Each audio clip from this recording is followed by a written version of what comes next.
Start the recording. Now just edit this shit out. You don't have to. Are we recording now? Some pre-show funsies, right? You just put that later, just shove it somewhere, say, Bonus hey, content? we're fucking cool, right? Just boom, here we are. Maybe, I guess. Oh, right. You like Gundams and video games? Aren't we hip? We're still young at heart.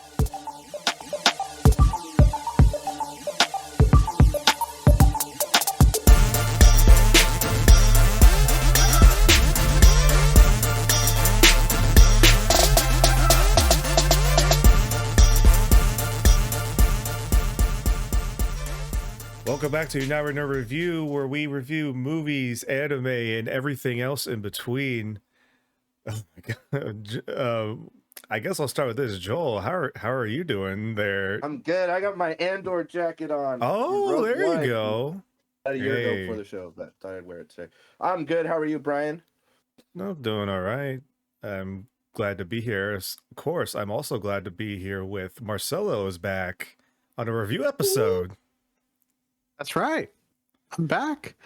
Been crazy couple weeks, but glad again, as always, to be able to find time to sit here with my bros and talk about some of the best Star Wars in Star Wars history, honestly. Hell yeah. Speaking of the best Star Wars, that's what we're here for. We're here to talk about the finale to Star Wars Andor. Of course, if you want to hear our mid-season review, we already have that in the pipes. You can go listen to that podcast services, or you can watch the VOD on YouTube.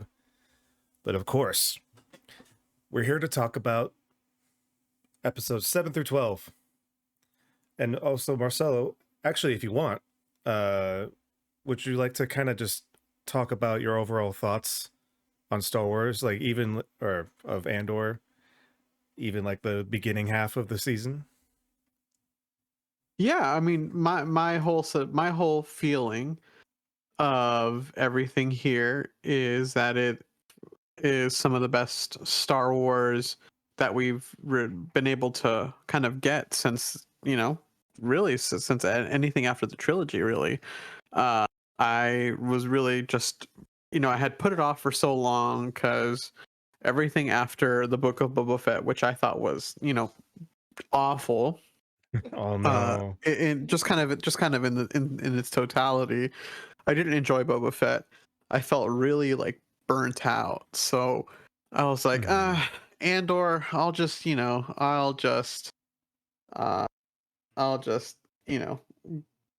I'll put it off. I don't need to watch this right now anyways. Like, it's not that important. And then one day I just kind of sat around and I was like, oh, like, this is really fun. Like, from the first episode, I was hooked. And I think what I really liked about it too was just like we really experienced all these like little mini arcs every couple episodes, Yeah, which I thought really balanced really well. We really introduced some really interesting characters throughout their show, and yeah, it was just kind of like I said, some of my favorite TV in general that I've seen this year. for sure. I think I like it more than every Marvel show that we've had on Disney Plus. Definitely, I think I like that more than The Mandalorian. Wow. Okay. Interesting. So, like you mentioned how it felt like this whole season had like their own little mini arcs, and I agree with you on that just because of the fact that they allowed the show to have 12 episodes. Like, besides Mandalorian, all the other Star Wars shows so far have been, I guess you can technically call them miniseries. Like, I think Boba Fett had 9. Did Boba Fett have 9 episodes or 8? 8 or 9, I think. Which I guess is technically long, but like when 2 of those episodes are like Mando episodes, it's kind of hard to kind of say whether or not it's like a full Boba Fett season. And then of course, like you have Obi-Wan, which is only like a few episodes long. Book of Boba Fett was 7 episodes. Oh, 7 episodes. Wow. Okay. Obi-Wan, I think, was 6. maybe 8. It was Check on that. 6. Obi-Wan was 6. But yeah, I would have to agree with you, Marcel. Like this, as much as I like Mandalorian, I feel like this is the Star Wars show that we kind of needed. Mm-hmm. It's a nice refresher. It Mhm. doesn't rely too much on people's knowledge of Star Wars, so it makes it very approachable for anybody, whether it's Mhm. someone who's new to Star Wars, someone who's kind of had a falling out with Star Wars over the years. A- And it just doesn't, it sounds funny, but it just doesn't feel like Star Wars. This is its like own story within the Star Wars universe. But I think for me, what it was is we didn't get any of like the like the magic, like and what I mean by that is like the lightsabers and stuff like that. Like mm, no force. This was people did like down and dirty things, being gritty, like things like that. So it's just something that we hadn't had in a long time, and so I like I said, that's what I really enjoyed about it. right. Joel, Mhm. now that you've seen Oh, the season hell in yeah. full, what is your opinions on Andor? Um, I agree with Marcelo. This is probably the Star Wars thing, if not the best thing, honestly, for me right now. It just stands above. I thought Mandalorian was as good as they could get, and I'm happy to be wrong with Andor really shining through and being pretty damn amazing. And like you said, accessible to anyone who's new to Star Wars, done with Star Wars, or still, all in with Star Wars. It's for everybody, and it elevates the franchise, honestly.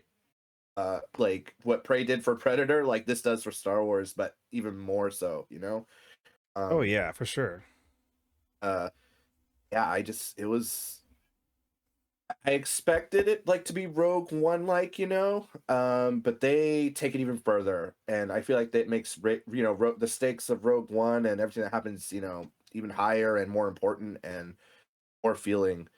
It's just well done, and I think for me, I don't know if I mentioned it before, but things kind of kick off with episode 3 of the series, which is what we got. But I think like I knew where this show was going, and I was like ready to be on board for everything. Like with episode 6, I wanted to actually ask you, Marcella, with the heist, um, which I thought was an amazing episode. How you felt when Andor comes back? I know we texted a little, but I just want you to say it live or in a recording. When Andor comes back from the heist, he's lost people. They're there, and he's with Skeen, and he's like, "Yo, man, we could just go."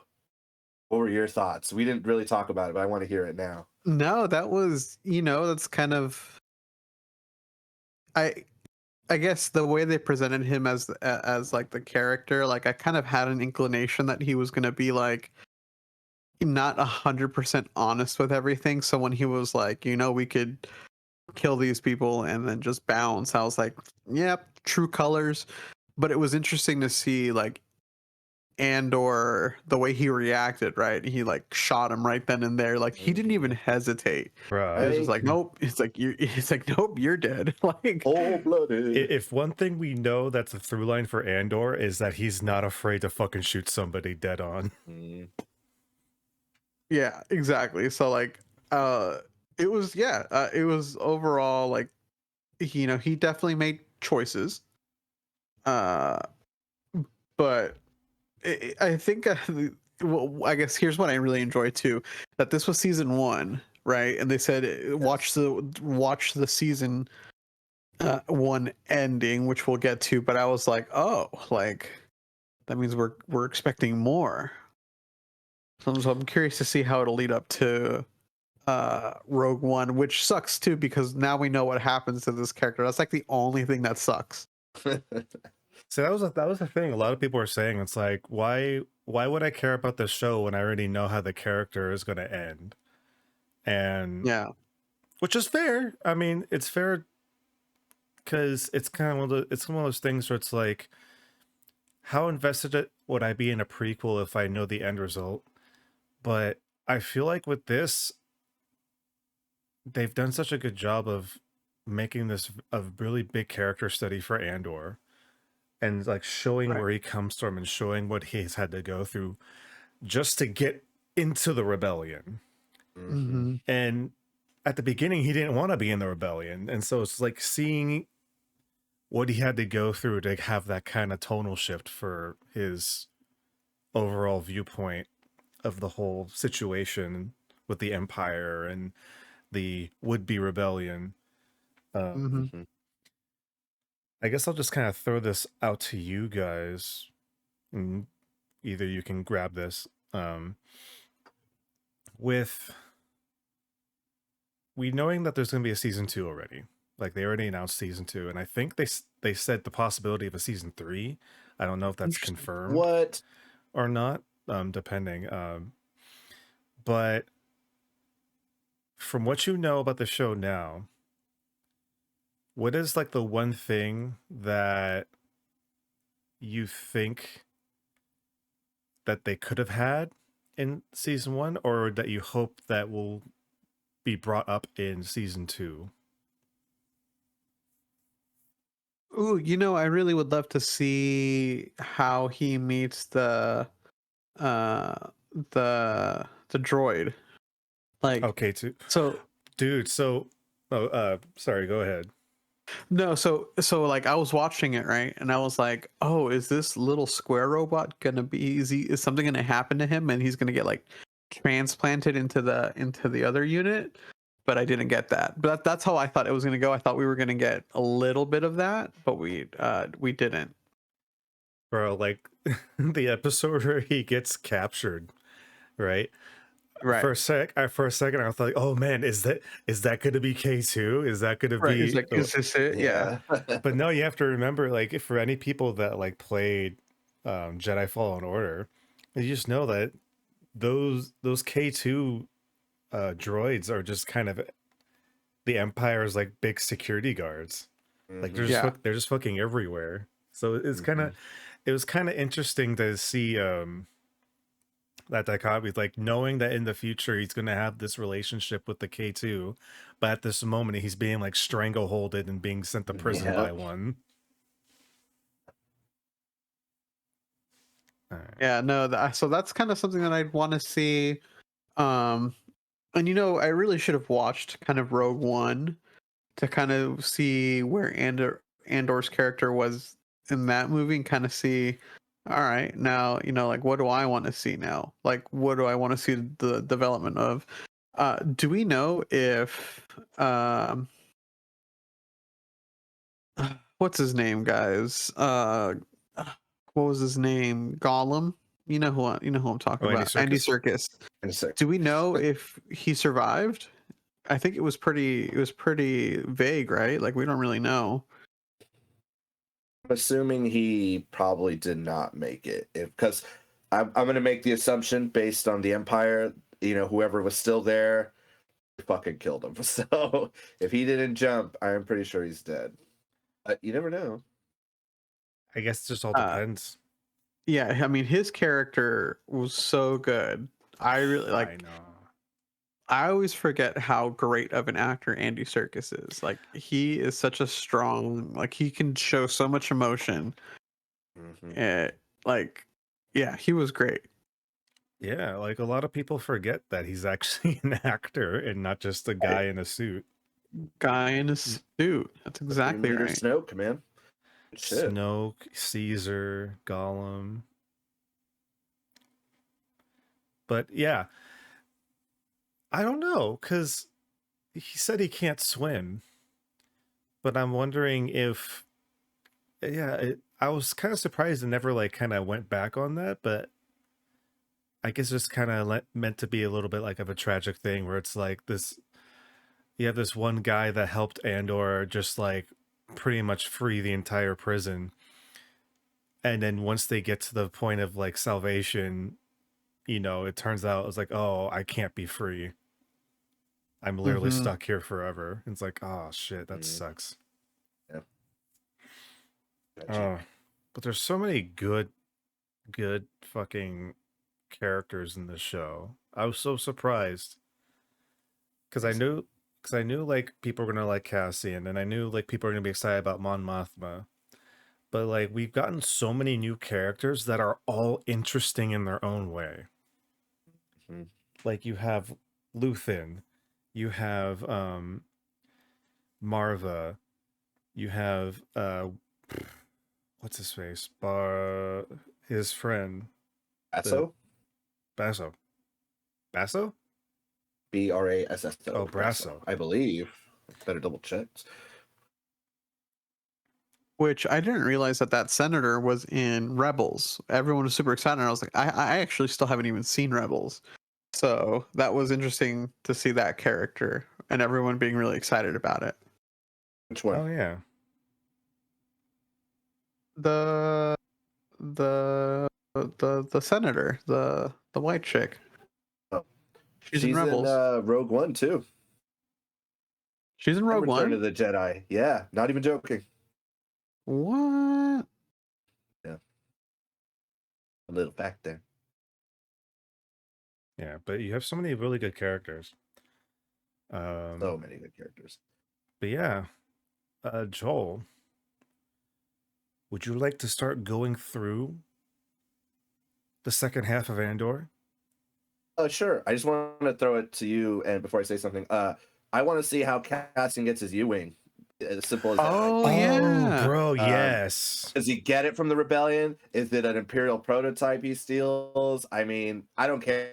I want to know how he gets his whip, man. I want to see. I love that ship. I think it's one of the coolest ships, Star Wars, as far as like prequel, original, in between. It's really sleek and cool. I love that thing in the games, so it's I'll see how he gets it.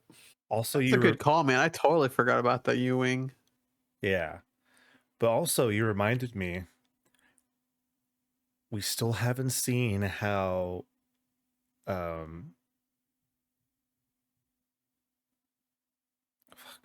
Forrest Whitaker, Saw Gerrera, we haven't seen how Saw Gerrera got to his Rogue One form yet. He's appeared in this season, but he's still the Saw Gerrera that we kind of see like in like the Clone Wars Rebels like era. He's still mostly fine. He doesn't have his like big as breathing apparatus or anything. Yeah, just have a CPAP built in. That was good. That was good de-aging. He looked great. He looks. See, I feel like Forrest Whitaker is just one of those guys that like you could just like pop him into any time, no matter what, and he's just perfect. Yeah. But also because like Saw Gerrera is just one of those characters where it's like he's kind of supposed to be a little unhinged, so it's just like, oh, you could look a little rough. It's fine. Yeah. Definitely unhinged. But yes. So you guys stopped at episode 6? Yes. Just about. Yeah. I think we I teased think a little bit more. Yeah, we teased a little bit about 7, but we didn't like talk about it fully. Okay. But yeah. If you guys are ready, we can dive into the review. Yeah. Lore Master Joel, would you take us on a journey? Lore Master Joel. I was just gonna dive into my favorite parts. I was like, man, I just want to get into the meat that I liked. Well, hey, let's talk about the meat, dude. You're the pilot of the U-wing for this episode, so just take us for the ride. Yeah. Let's go. But Brian, for sure, like you want to see more Saw Gerrera. That's what you want to see from the future. I feel like Andor, like the show Andor, has to be the story of how Saw Gerrera like gets fucked up. Whether, and actually no, now that I'm thinking about it, it's probably going to be because of Luthen. Because I was just about to segue to that. Because I guess we could like talk about it just a little bit. Like Luthen is obviously the one that is not afraid to get his hands dirty to make sure the rebellion succeeds. Oh yeah. And he also knows that Saw Gerrera is the wild card in the rebellion. And he wasn't afraid to fucking pull a gun on him too. So it's just his own base. He's surrounded by his own goons and shit. Yeah. Well, he threw his one guy under the. He's like he gave me the gun or whatever. He's about to get another guy killed. Yeah, tubes, man. He's getting tubes in trouble. And Um, they already planned on having him throw away like another fucking battalion, just to survive. So it's like maybe something will go wrong, and I just want to see the progression of Saw Gerrera into Rogue One. That's all I kind of look for. before we dive in and jump back and forth between points, just want to say if you've made it this far, we've dropped some big spoilers, more to come. Oops. If you are intrigued, please go watch this show. I mean, I think this is one of the best things I've watched all year. I mean, yes, I'm biased as hell when it comes to Star Wars, but this is actually strong writing, strong directing, strong. I just can't get enough of it. And hey, if you weren't convinced, go now. Stop, press pause, go watch it right now. And hey, if you don't have Disney Plus, that's fine. You know why? Because the show's so good, they're putting it on Hulu, and I think they said they're putting the first 2 episodes on TV. What? No way. Yeah. That's awesome. So, like, if Disney is willing to do this, you have to know that Andor is something good, like special. Because no other show on Disney Plus has gotten this treatment, where it came there first, and they're pushing out more because they know. And I know some people be like, "Oh, they're just doing it because Andor's not a good show." It's like, no, this show deserves to be seen, and so they're pushing out as hard as they can. So you have no excuse not to watch it. That's I rest my case. So much to touch upon. The show goes. I'm gonna go based on characters. Of course, we'll fill in some blanks. Okay. I want to make some very interesting points. One of the most standout things to me. I'm gonna jump ahead. Sorry, everyone, but episode 10 I think was one of the strongest things in Star Wars ever, as far as like what the episode had. As you were just talking about it, how Luthen he has the guy on the inside, how he has so much Imperial information, and how far he's willing to go to keep his man on the inside, to keep him alive. And the guy even tries to get out. It's like, no, I'm literally sacrificing a battalion for you. And it's like, it's fucked up. Like, he's like, no, sorry, you can't escape. Because 1, I won't let you in. 2, I'm literally killing people to keep you in. Which is one of the most fucked up things we've seen from the rebellion, aside from, Rogue One intro of Andor just killing someone out of nowhere, right? I was like, what the fuck? He had a great monologue. I already have one of the quotes I really loved. It says, "I yearn to be a savior against injustice without contemplating the cost. By the time I looked down, there was no longer any ground beneath my feet. What is my sacrifice? I'm condemned to use the tools of my enemy to defeat them. I burn my decency for someone else's future. I burn my life to make a sunrise that I know I'll never see." And I was like, God damn it, that is fucking good. Like, wow. From fucking Star Wars too? I think he definitely recognized. Go ahead, Marcelo. He definitely recognized like what it takes for the rebellion to get started, right? He knows that there's sacrifices to be made. He knows that people are going to pay the price for it.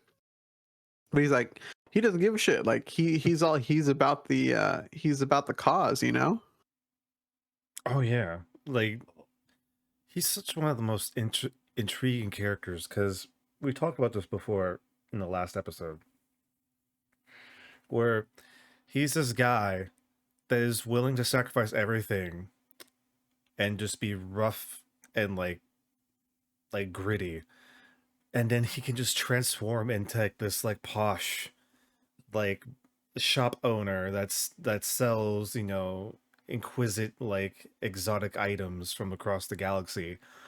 It's like he knows exactly what he needs to do to get people to believe in him, or at least get people to work with him. And like I feel like the show's done such a great job of showing all the different facets of the rebellion as they are not working together at the moment. Like you have Luthen doing all the dirty work. Yeah. You have Saw just pretty much doing whatever he wants to do and being like the outcast. And you have Mon Mothma, who's like working like as the dignitary, like the money person who's now also having to get their hands dirty in order to get the rebellion up and running. Oh, I can't But wait to get to that. but Luthen is just he's just such an interesting character, and it's very interesting to see where he's gonna go because he's so new to us since he wasn't in Rogue One. At least I don't think he was ever mentioned in Rogue One. No, not at all. So we have no idea what he's capable of doing. And that's exciting. I think with that too,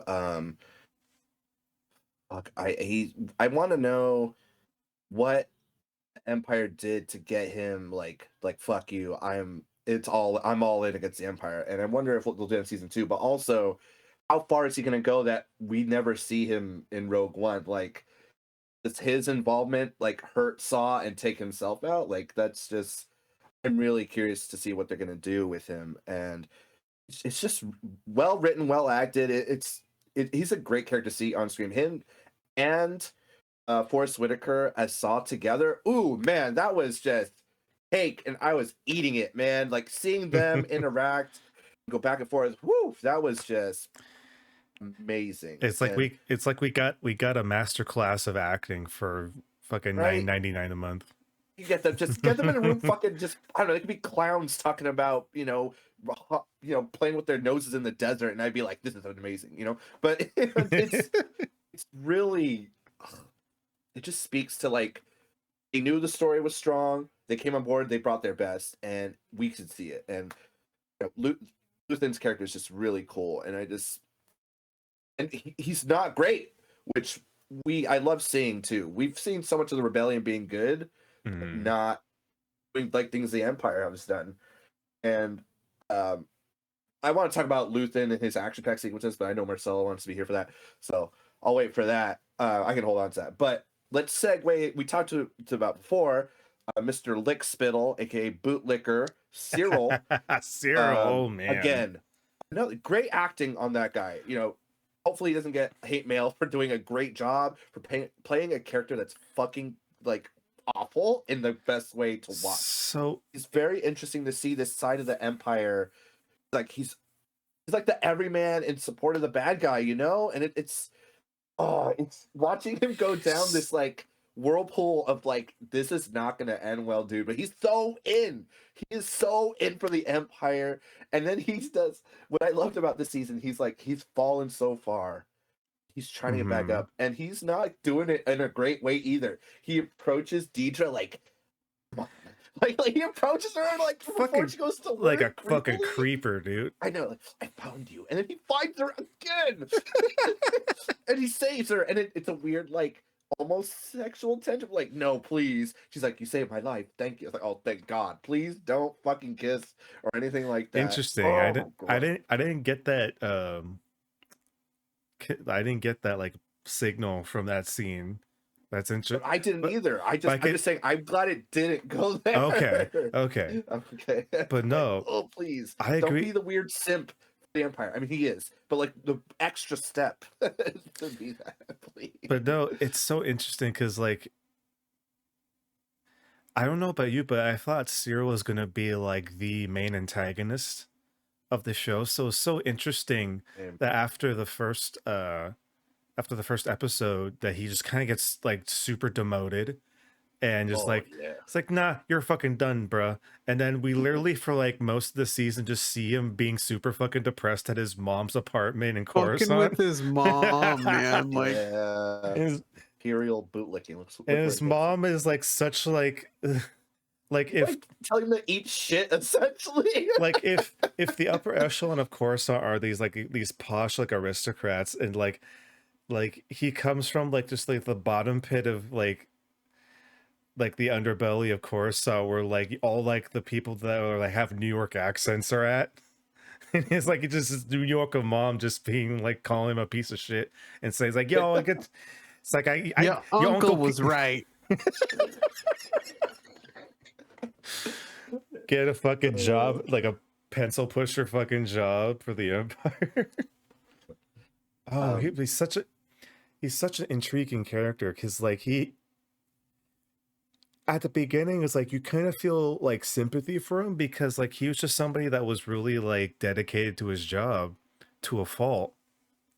And like it's like he wanted to figure out who like murdered like two officers, and then that ended up, causing a massive fucking blowout in like God, how many a people did town he end center. up getting killed over two officers though? At least a dozen. How At many least. squadrons like got murdered because of that? I will say I was kind of sad though that we didn't get to see too much of his buddy. I forget his name. Oh, the other pro Empire bootlicker. I know who you're talking The about. one that The the one the, that the big guy dude who's with like the drinking? really like the Scottish accent, dude. Yeah. yeah. I thought he was funny. I thought he was an entertaining character. And I He was was kind Oh, of simping like for a I kid. know we're going way back now, but like when he's giving his I forget the guy's name, but when he's giving like his speech as they're about to land on the planet to go get Andor the first time, he's like, thrilling speech, sir, very inspiring. he just had like he has so much of just like that like straightforward like all right, we're gonna do the job and we're gonna do it done right. It's like okay. It's a Um, triangle of simp, Cyril for Deidre, and then that guy for Cyril, and it's just Empire love. but yeah. So just to catch you up, we were just talking about Cyril and how he's a captivating character to watch, even though he's like in it for the wrong reasons. But we haven't seen that side of the Empire. Like he's literally almost like almost has nothing, kind of like Andor, but he's on the other side, and he's creepily approaching Deidre after before work and shit, and just the actor's really good though. He sells it. Like he sells the character. He does gave a me great like job. the Baratheon dude vibes, like that's what I was expecting. Kind of have that type of like weird type of thing, but Hmm. if the show was rated MA, we would have gotten it, He would have snapped. Oh yeah. Totally. Circling back a little bit more, you kind of had to like step out for a second while we're talking about Luthen. Did you have any like more comments about just his character? No, just he he has like a vision in his mind about the rebellion, and he isn't afraid to do whatever it takes to get it, uh and I know we can have a huge long conversation about this, but in the last episode, how he fucks up a fucking Star Destroyer was Dude. probably one of the best, in my opinion, like best I action knew he wanted to scenes talk in a about Star it. I'm glad he Wars came back. He came back for that. show. Please, can we just mention But how that whole scene, no, yeah, go ahead, no, go. like just visually, it was done so well. Like it was so gorgeous to look Bro. at, because that's where the budget went for the season, was Bro, in those 30 seconds. I can't tell you how excited I got when those two panels of his ship opened up and just two fucking laser beams just shot out, and he Dude, it was did a sick. barrel roll and sliced up a whole bunch of TIE fighters. It was so cool. It was sick, right? It was like fucking sick. It was They great. gave him a good send off, and I remember when he's like, he's like kind of trying to sweet talk the Empire. He's buying time, and then those panels come out. He shoots the radar dish. I was like, what? It was just tight, man. It was. I like how he had technology to be able to totally disable a fucking tractor beam. Of course he does. Yeah. He's rich as hell. There's one thing that I have to kind of bring up that I really enjoyed seeing throughout this whole season is that we got to see that breaking point between the Empire being, as Andor say, fat and satisfied, and then total complete chaos with the rebellion kicking off. Because it's so interesting to see an empire that's so high and mighty crumble at the sight of any conflict. Yeah. And they have no idea how to handle it.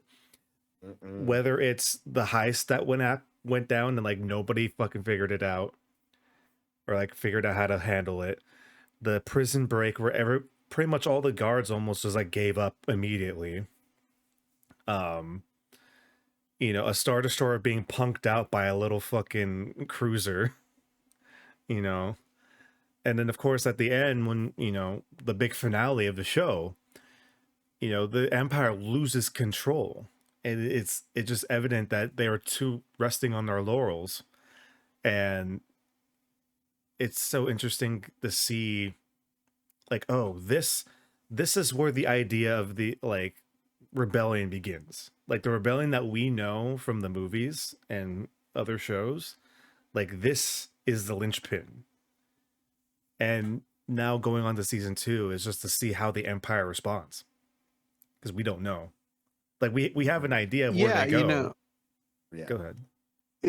What it really showed about the Empire, and they mentioned this in the show, like that they're just so arrogant and they feel like they are so like they can't be touched, that they are so vulnerable to such simple like how are you gonna let that one little ship fuck up literally a whole fucking Star Destroyer? Like how does that happen? Like it shouldn't happen, but because they are so like on their high horse, like of course it's going to happen. And that's kind of like what shows, that's why the rebellion is successful in the end, right? Because the Empire is so like we are the Empire, nothing can touch us, and all of a sudden like some dude with some sticks like messes up your whole ship. Like how does that happen? I just want to say, of course, before we move on to other things, the linchpin you were talking about, Brian, with the scene on Ferrix, the daughters of Ferrix have their ceremony, and Marva has her speech, an amazing speech. And I heard a rumor, I don't know if it's true, that the writers actually wanted her to say "fuck the Empire," which of course Disney would have let fly, would have been epic. A great speech about They should just have. basically what we were saying, like Empire's arrogant, but they're not really holding it together. Rebel, take them on, and the Empire there, the people there, they lost it. They couldn't keep control. They started killing people on sight. They were fighting back. They were kicking the riot shields. They used Marva's ashes and body in a That was crazy. slap around Fucking bread. Imperials, which is amazing, I have to say. So, and the poor little droid got knocked over, but it's That was just, I don't know about you guys. That made me sad. It's like, it's just come on. really well done. And No one. So the build up was there, the writing was there to set up something amazing like that. Yeah. And it was just really well done. And of course we see, things unfold. We see, Deidre's trying to get Andor, Cyril's trying to get Andor, Luthen's trying to get Andor, everyone's trying to kill Andor, all for one guy who just was like, I'm gonna do something on a whim, kinda. Which was crazy. And he always had it, and he wasn't even going to do anything too. I mean, that's the impression I got. And Luthen's like, no, he's going to ruin me. No, he wasn't. He's just coming back for his mom and sister, and that's it. Like that's all he cared about. Like I just wanted to see my mom. Yeah, and he doesn't even get to see her one more time. It's just crazy how everything unfolds. Subplots that they all converge, and of course it explodes in everyone's faces. Even the guy in the beginning first 3 episodes that was like trying to punk out Andor sells out Andor, and he fucking gets killed. Like the glass goes in his face, and he's dead. Yeah. Which I was like, oh, gruesome. But betray, he was working with the Empire. Look what happens, I guess, right? And not to mention, like, even before that, we've had a few episodes of Bix just being tortured out of her mind. Like trying to like get information about Cassian from her, and she wouldn't say anything. But like, look at the toll that went on her. And then, of course, Andor had to go try to find and rescue her while all the chaos was happening. But like, there's just so much happening in just that one sequence, but it all just kind of fell into place super easily. And I wanted to kind of bring up Marva's speech real quick. One, it was a fantastic, like, I told Marcel, I think IGN gave it like a 10 out of 10 for episode 12. And after seeing that scene, I was like, that fits pretty well. Um, but I just I think, did you guys remember seeing like the supposed like first draft leak of the original script for Rise of Skywalker? No. I think I've seen what people want to do. It was like what Duel of the Fates or whatever. So are you Yeah. talking about that? Yeah. So it was before they had JJ Abrams come back. So this was the first director. I can't remember the name of the first director, but in the script, the supposed script that was leaked had a sequence where um they were trying to give a message out to anybody in the galaxy to help them out. And so they decided to go to Coruscant at Palpatine's old palace to send a message. And what they're going to do is that they're going to have this big hologram of Leia like project out and like send a message to everybody in the galaxy to help fight um against the First Order. And then I could help but think how cool that would have been to see. And then now I don't know if this has something to do with that, if they got inspiration from that, but then seeing this scene play out and it's just so fucking perfect. Like you had everybody in Ferrix, like in the town square, you know, watching this hologram of Marva just have her speech, and it just ramps up to the point where it's like, let's just fucking attack, you know, let's just go and fight the Empire. And it was just so powerful and so strong, and it's like, oh, you know, it's just one of those scenes where I'm just like, fuck yeah, Star Wars. Yeah. Yeah, no, like I said, the show was gritty, you know, like you really had to get like down and dirty to get things done in this one. And I think that had a lot to do. I think that's why it was so well received, because it was in some ways, you know, like normal people could achieve what they achieved. But Yep. it's just about having the spirit to do it, right? Mm. Mm-hmm. Yeah, it's just like you don't need a laser sword and magical powers to, you Right. know, start a movement. All you need is just faith and like like a good speech.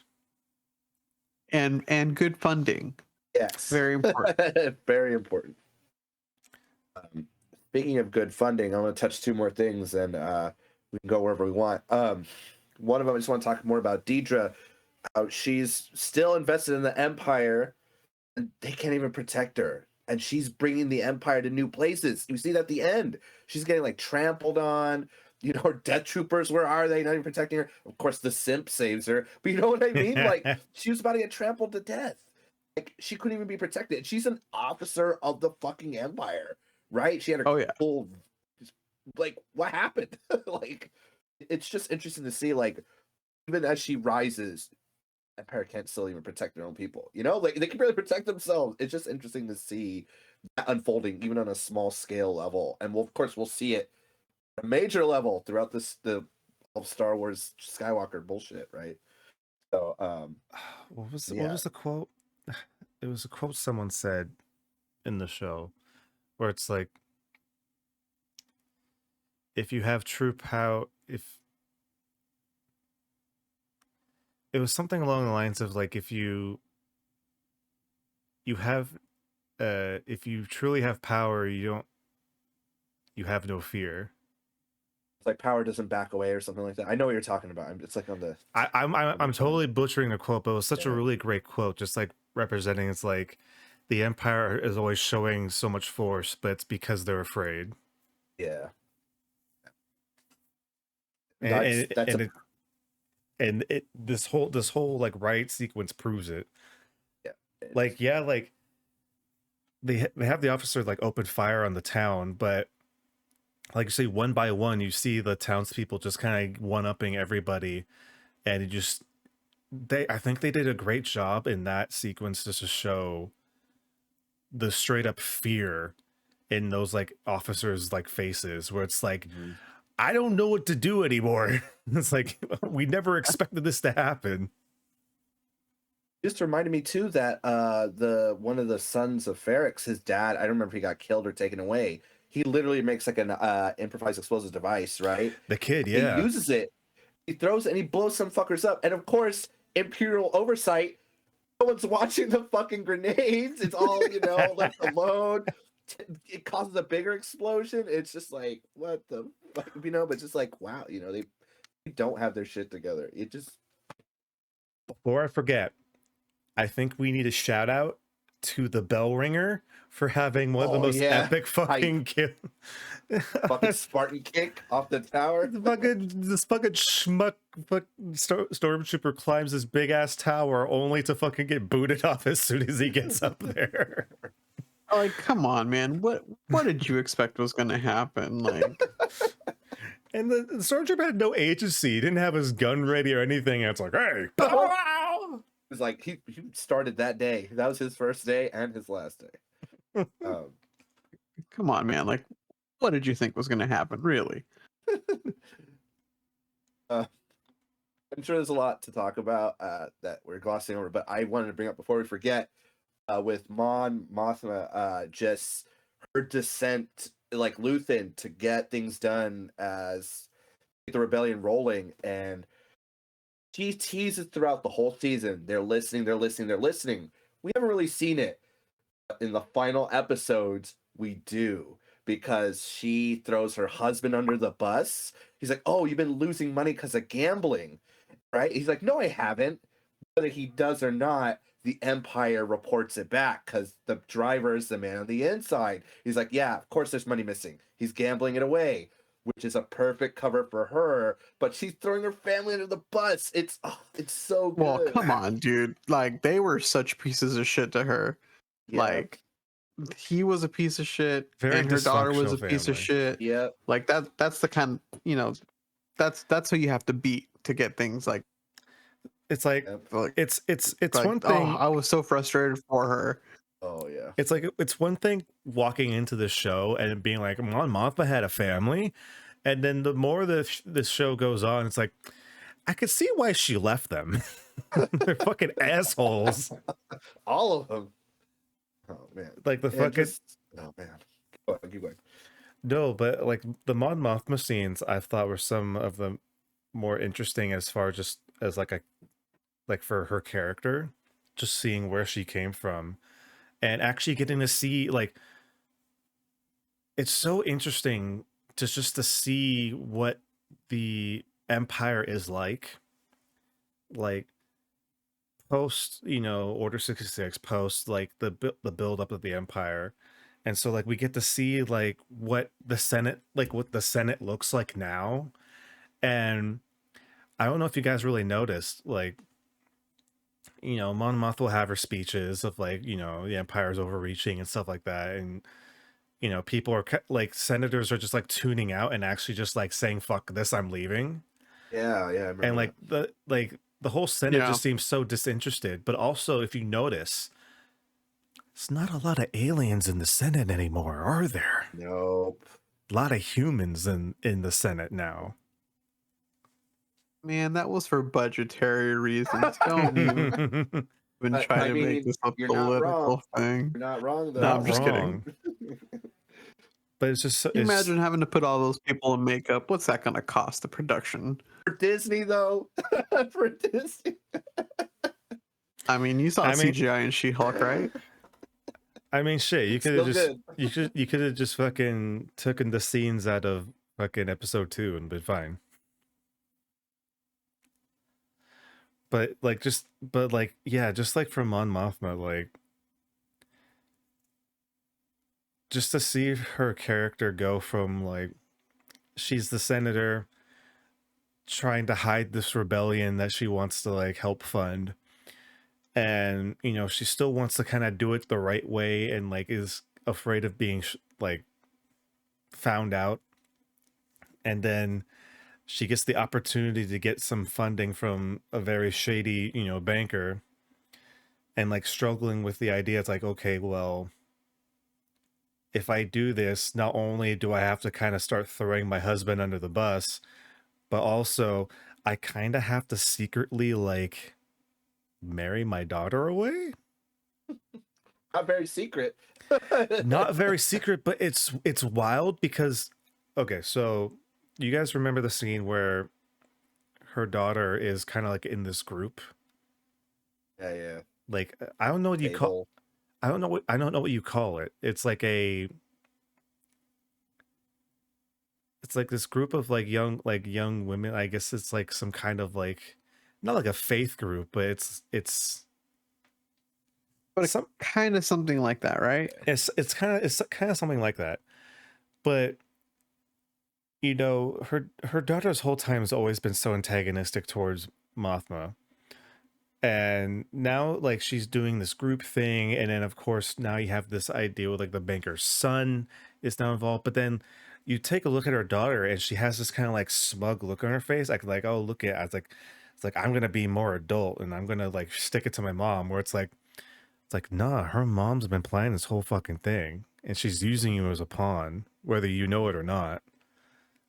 And it's just like it's so interesting to see honestly just more Mon Mothma and like what she has to go through, because up until this point like we've only seen her, you know, in a few briefing scenes from like the movies and then a couple episodes of like Clone Wars, and I think she might have been in Rebels, I don't remember. Probably more Rebels than Clone Wars. Maybe, I don't remember. But just to see her beginnings, I guess you could say. Yeah, because I guess she becomes a pretty big figure in the early part of the Resistance, right? I guess in Rebels and stuff.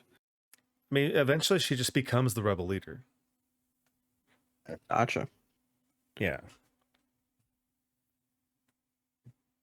But yeah, I'm very interested to see like where she goes from here. And obviously there's at some point she's going to have to just leave everything behind and fully become a rebel. I want to bring up two more. I keep saying I want to bring up two more things. It just happens. I keep remembering as we go. Shout out to those two pirates for when Melshi and Cassian escape. They like capture them and they're like, nah, Empire fucked up our planet. Go ahead, we'll take you where you want to go.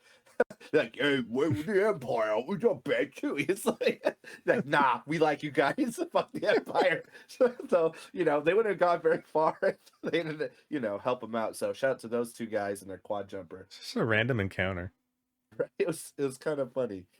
And Luthen's assistant is very interesting as well. I just want to say she's very mysterious. They haven't laid on what her major role is, but she's got something against the Empire too. I'm wondering, like, again, what her and Luthen, what did the Empire do to them to send them like we're all in to taking the Empire down and this effort? You know, she's working in the shadows, and she's kind of like almost like Luthen's man in the chair, right? For lack of a better term. And it just again, just it's all interconnected, and she kind of feeds Luthen like maybe we should take out Andor. We don't know what he's gonna do, which is a fair point, but again, he's just like, I want to see my family and get the fuck out of here. He's like, I want to do this for a check. Sure, it helps the everyman. I'm done. And of course, he goes on this wild communist, everyone's equal, and help everyone adventure, and everyone's on his ass. So, I mean, it's so well connected. Stories brought to life so well, and that's just a testament to, I think, just everyone who's involved with it. And just are we missing anything, guys? I'm sure there's things. Anything you guys wanted to point out? Like I just wanted for sure touched everything I just said for sure. Like those main points, I think were like big important chunks of the second half. I think we should talk about the prison a little bit. Oh, because we haven't really touched on dang. we haven't touched on like the prison as a whole yet. No, that's surface level. Yeah, you're right. Well, one, Andor getting to the prison, and it just shows that the Empire is just like nobody's gonna miss these people, you know. Just like literally Andor had like nothing to do, and there's like, nope, you're under arrest, you know, 6 years in prison. He's like, dude, I was just drinking a pina colada. 6 months to 6 years. Yeah, is like getting to see fully like what an imperial prison is like, and it's like a labor prison too. So you have these multiple levels of prisoners just building these parts. They're all the same. Like these weird like coils or like kind of bracket. I don't know what the fuck you would call them, but like there's all building these things, and of course, Andy Serkis's character is like the head of like that of their level, and you know they're just all kind of just working like day and night, or not day and night, but like they have like 12-hour shifts, and they just work. And then of course, eventually some weird things start happening, and you know Andor is always like thinking it's like, okay, it's like what's a good way to escape. And then of course it was actually really interesting when they're in like the little tunnel waiting to be like transferred, and you see like the prisoners like formed like communication. They're like fucking like using like hand signals or like hand signs to like communicate with other people like across the way. And just like to see the buildup of like, hey, you know, a level just kind of, you know, they all just disappeared for some reason, and then you know figuring it out, and it's like turning out that these prisoners never really leave. Like their prison sentences are just like a farce, and they just get relocated to another section of the prison. Mhm. And then someone found out about that, so they just wiped out a whole level. It's like, oh fuck, okay. And then of course we lead up to, you know, Andor finally like getting like some people to kind of like, hey, we're gonna break out of here. We're gonna make a plan. I kind of wanted to get your guys' opinions on just like overall your thoughts on this whole prison system, and as well as just kind of like how you felt leading up to the prison break. Like how did you expect it to go compared to how it like went out? So we'll take it away first. Again, the Empire's sheer ignorance was their own downfall, right? Like they just seemed so like they were strict about the rules and all this and like that, but they really didn't account for people's determination. Like they fucking found a way to overtake the whole prison. Well, I mean, yeah, it was interesting. I thought it was crazy that they would go to those extremes. Like, oh, one floor finds out that you don't actually like escape this prison. Let's kill the whole floor. Like, Mm-hmm. that's pretty intense. And I'm sure at that point, replacing labor is nothing for them, right? They're just taking people left and right, anyways. Yeah. Um, Again, it's just crazy to see the early growing pains of the Empire, really, because it's all fresh and new. Mm-hmm. What do you Joel, think, Joel? You know, it's good commentary on the prison industrial complex. But yeah, just it's the lengths they go, and it's really, of course, like the guards they have are shadows, right? They make a good point. There's how many workers against how many actual guards, right?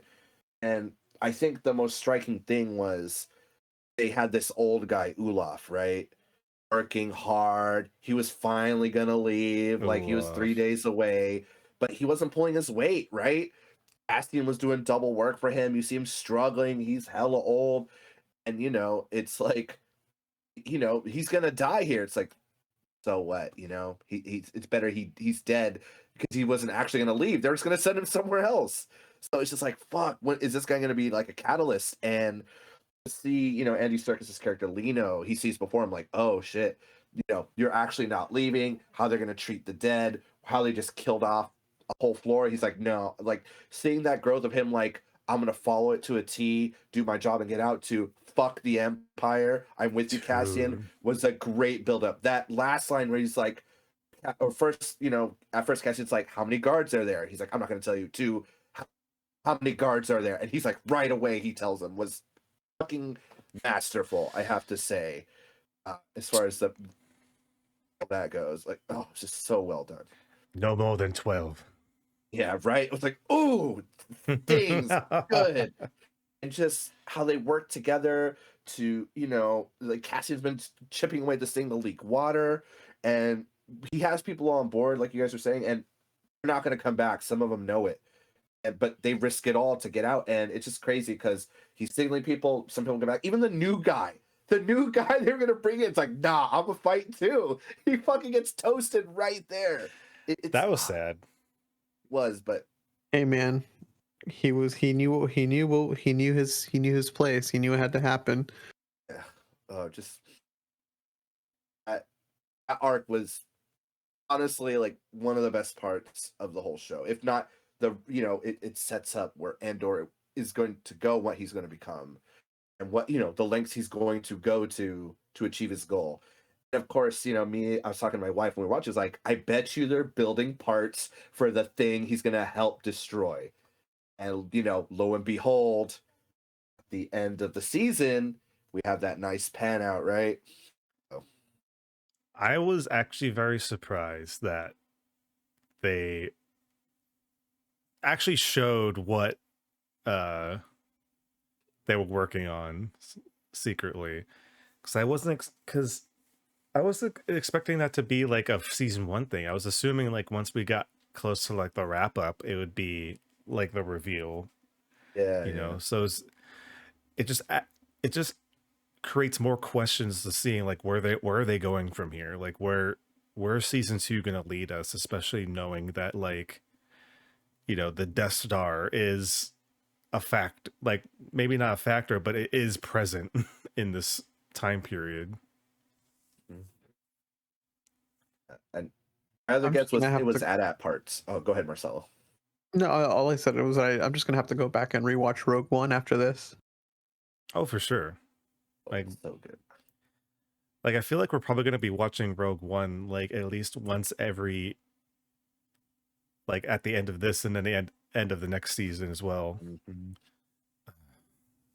There's just so much like to talk about, but I feel like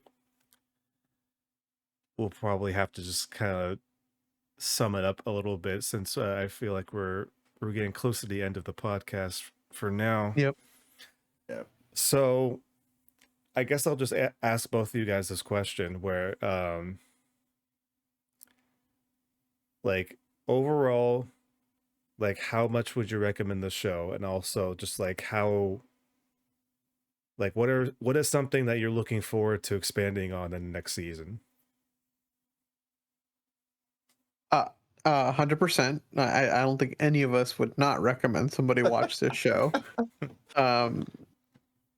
This is how I feel. This is how a show should be done. I feel they paced it really well, really great acting, really solid production, really solid. Like musical score, it was all really well done, really well paced. Like everything had its spot. For me personally, I didn't feel like anything was filler or really unnecessary or even really fan service. Nothing felt fan servicey or forced, right? So 100% would recommend this. And like I said, I definitely want to see more about like I want to see what happens in between who he is now, between who we meet in Rogue One, when he meets the droid and all that. That's kind of what I'm looking forward to. Joel? You know what I'm gonna say, man. It's Star Wars. I've been watching Star Wars. Probably I came out of the womb, that thing was probably on TV when I got home. I mean, I'll watch it. This is literally the best thing I've seen all year. I will even put it above Rings of Power and House of Dragon. That's like how good it is. I'm gonna say, I know Marcel's making a face. I think it's that good. Like, ooh, okay. Rings of Power is is good. So is House of Dragon, but this goes farther in touching upon things. It's not fair to compare those. They are very different. I will say that. But as far as what I wanted out of it, yeah, this is probably the best thing. I recommend it to everyone. Honestly, check it out, and you could see the first 2 episodes now with different streaming services, which I think is awesome. What I want to see Luthen fall farther. I want to see Mon Mothma fall farther. I want to see how the rebellion gets money. We're talking about Rogue One. I want to see how they meet Admiral Radish. When does he come to the equation? Oh yeah, the Mon Calamari aren't a factor yet. Maybe we'll see why. Maybe we'll have a visit. I know we haven't seen magical beings, but there are a few who are still out there, and maybe that will a little magic pushes. Maybe, hopefully, in a believable way, because everything they've done for season 1 has been gritty but good, realistic and believable. Like it's not like gritty for the sake of being edgy. It's like we've said, it's like an every man, every person, every woman, whatever. It's to do it. Like it's so good. And then let's see how he gets his ride. Let's see who else he meets on the way, and let's see who doesn't make it too. Like before we pass it to you, Brian, I've seen rumors that the writer said like he's even talked about like literally season 2 or whatever ending with him literally meeting Jin. Like that would be like boom. I would love that too. Might be a little corny, might be a little cheesy, but I feel like with where Rogue One starts and where we're at now, where does Luthen fall into all that? Like, what's going to happen to him in between now and then? Is he going to get caught? Like, like that's super interesting, right? Like, because I feel like he would have been a really important character in Rogue One if he would have been alive at that point. Like, I don't feel like they would have left him out. And I mean, I could be totally wrong, but like, where's his downfall come from? I just kind of doing a prediction. I could see Luthen maybe going a little bit over the edge to the point where the rest of the rebel leaders actually throw him under the bus. So it's kind of like he's going out by his own doing in a set. Like he's being done upon what he's done to other people in the rebellion.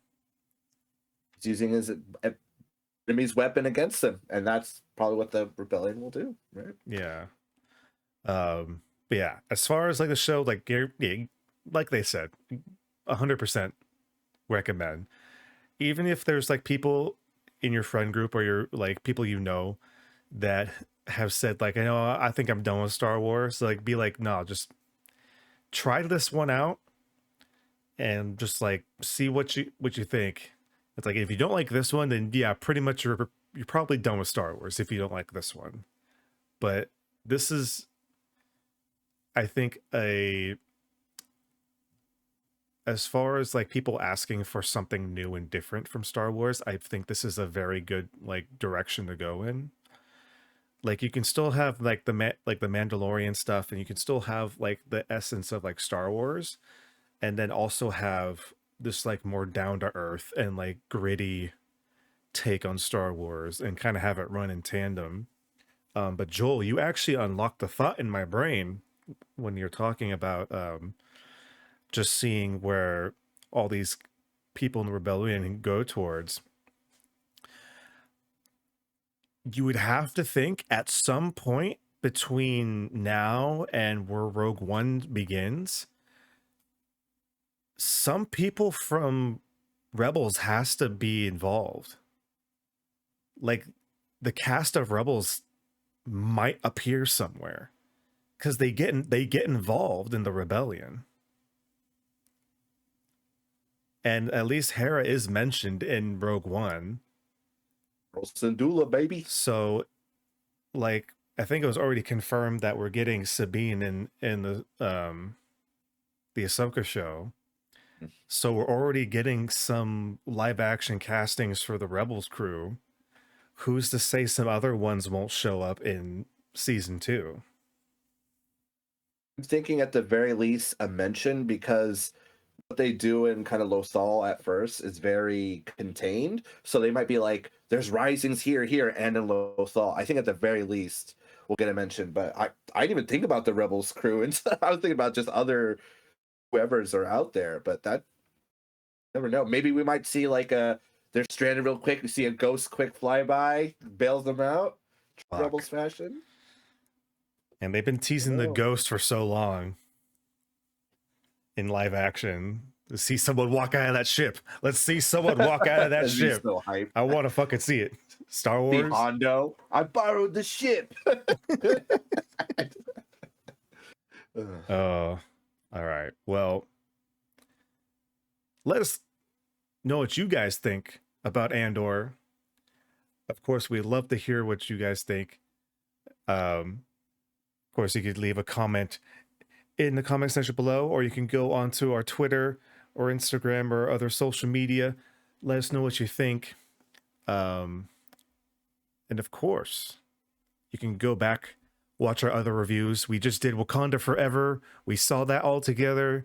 We got to review it all together. It was a real fun time. Go check that out. And of course, we have other good Star Wars reviews in the past and probably in the future as well. As long as, you know, we can. As long as there's Star Wars, we will review it. But yes. Thank you guys for hanging out with us. As always. Until the next time. Keep on nerding.